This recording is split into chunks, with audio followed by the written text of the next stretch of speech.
the word loyal means? Yes, it means to be faithful and to stand up for a friend if he or she is in trouble. Can you think of a time when you were loyal to someone? Or can you think of a friend who is a very loyal friend to you and maybe stood up for you when you needed it? Hello everyone, I'm Kathleen Pelly. Welcome to Journey with Story. Today's story is about an old, faithful dog whose master is not loyal to him and tries to get rid of him when he becomes old and useless. Mums and dads, this is one of those old vintage tales from the Brothers Grimm, and you might want to take a listen first to make sure it is suitable for your own little listener. And thanks to all of you who have been rating and reviewing our podcast. You are definitely very loyal listeners, and we really appreciate your loyalty. Listen to what this loyal mum wrote for us recently. When they hear the intro music, both my boys 5 and 7 say, "Yay!" We have listened to all of the episodes. Today we listened to the story of the tortoise who remembers the name of the tree. My son Ellis, age 5, said, "Mummy, I want to leave a review. I want to tell her that I loved the part when the animals fell into the anthill and how the tortoise saved the day. I love these stories. The background music that is added has been super magical. Yay! Thank you, Colette Jonas, our fabulous audio editor." That's from me. He has said how he wants a story about a volcano. Thank you for this wonderful podcast. We appreciate you. Oh, lovely. Huge thanks to Ellis, his brother, and their mum for taking the time to write such a glowing review. Now, let's take a journey with Old Sultan by the Brothers Grimm. And in case you haven't heard that word before, Sultan, it is just another name for a kind of a king or a royal ruler. A farmer had a faithful dog named Sultan, who had grown old and lost all his teeth and could no longer hold on to anything. One day the farmer was standing with his wife before the house door and said, "Tomorrow I intend to shoot old Sultan. He is no longer of any use." His wife, who felt pity for the faithful animal, answered, "He has served us so long and been so faithful that we might well give him his keep." "What?" said the man. "You are not very bright. He doesn't have a tooth left in his mouth, and no thief is afraid of him. He can go now. If he has served us, he has eaten well for it." The poor dog, who was lying stretched out in the sun not far off, heard everything and was sorry that tomorrow was to be his last day. He had a good friend, the wolf, and he crept out in the evening into the forest to him and complained of the fate.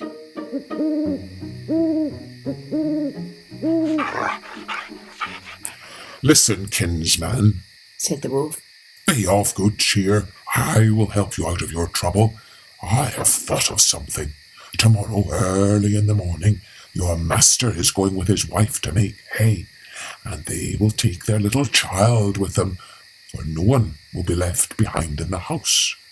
While they are at work, they lay the child behind the hedge in the shade.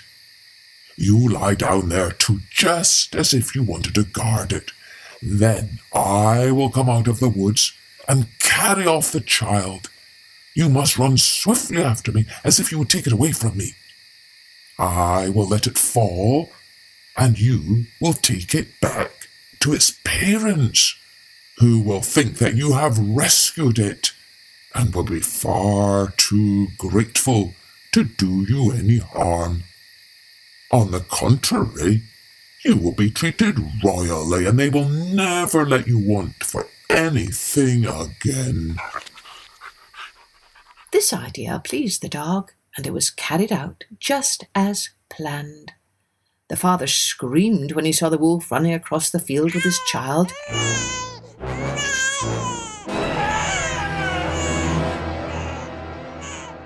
But when old Sultan brought it back, he he was full of joy and stroked him and said, "Not a hair of yours shall be hurt. You shall eat free bread as long as you live." And to his wife he said, "Go home at once and make old Sultan some bread soup that he will not have to bite, and bring the pillow from my bed. I will give it to him to lie on." From then on, old Sultan was as well off as he could possibly wish.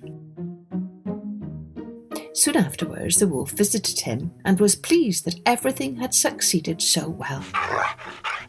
"But, kinsman," He said, "you will just close one eye if, when I have a chance, I carry off one of your master's fat sheep." "Oh, don't count on that," answered the dog. "I will remain true to my master. I cannot agree to that." The wolf thought that this was not spoken in earnest, and he crept up in the night to take away the sheep. But the farmer, to whom the faithful Sultan had told the wolf's plan, was waiting for him and combed his hair cruelly with a flail. The wolf had to flee, but he cried out to the dog, "Just wait, you scoundrel, you'll regret this."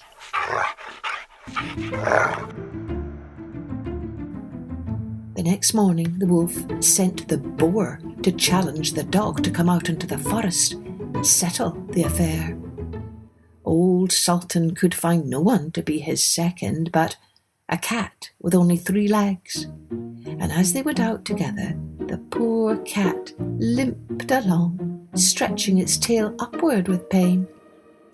The wolf and his friend were already at the appointed place, but when they saw their enemy coming, they thought that he was bringing a sword with him, for they mistook the cat's outstretched tail for one. And when the poor animal hopped on 3 legs, they thought that each time it was picking up a stone to throw at them.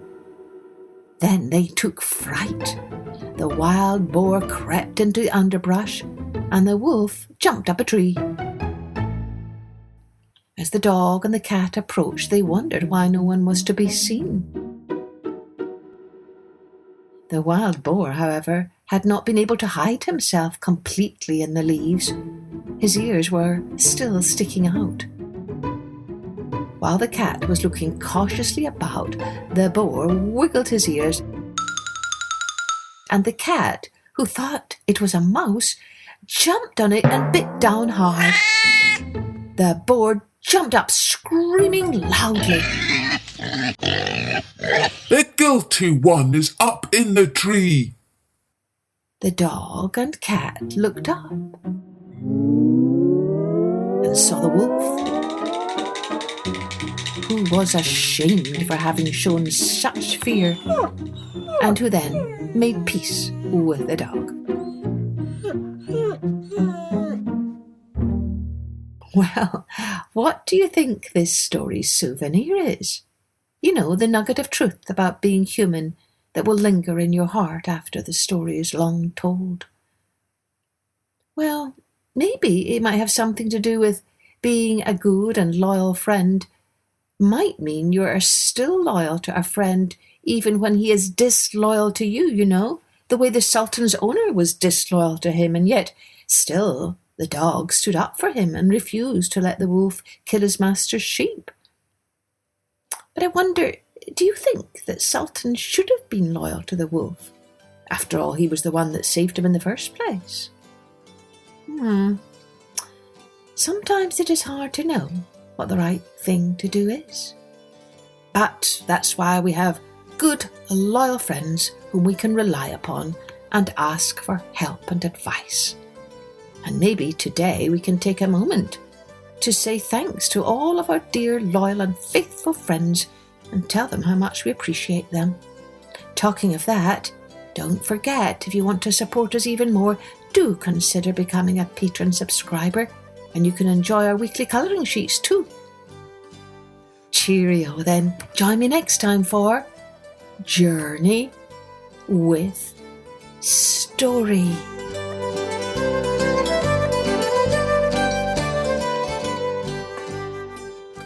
Music Music and post-production was by Colette Jonas.